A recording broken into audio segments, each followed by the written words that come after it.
So, the next major update to Android has come out this week, Android 11.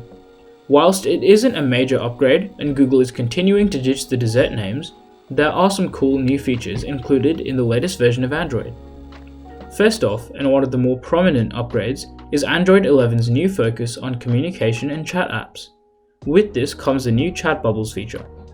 So, to enable this, you go into Settings, Apps and Notifications, and then Bubbles, and then hit the toggle.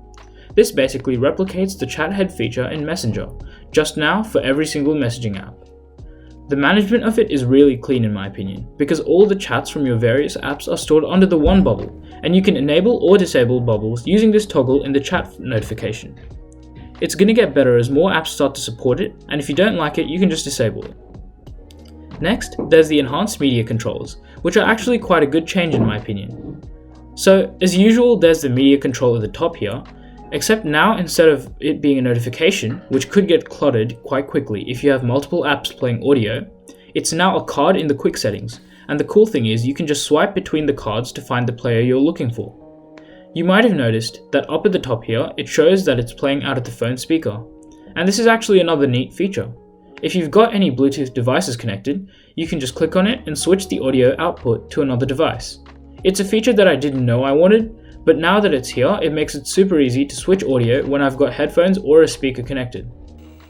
So, when you first download and install the program, you'll be greeted with the where all your notes are going to be stored. You can make this folder. Android 11's also cracking down on privacy, with the small but effective feature of being able to give apps one-time permissions for things like location and camera and microphone access. It's a great addition to ensure that apps like Facebook, Instagram and Snapchat aren't constantly getting your location. But when you do need to use the app, you can just give it the permission. So the way you enable it is pretty easy. Just go into the app information, hit permissions, tap the permission that you want to control, and then click Ask Every Time. So you've probably seen that I had screen recording on this entire time, without a third-party app. And yes, screen recording is finally built in.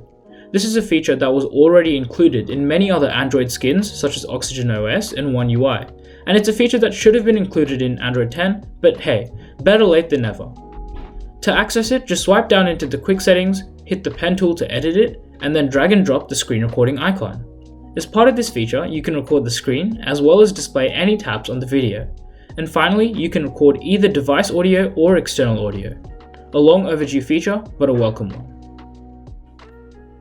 And finally, there's a whole bunch of other tiny tweaks that I'm not going to go into too much detail about, such as the new screenshot interface, smoother animations all around, as well as better accessibility controls.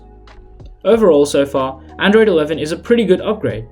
Yeah, it's still got a few bugs here and there, and it isn't a particularly mind-blowing update, but it's not terrible either. Thanks for watching, and drop a like and subscribe if you want to see more.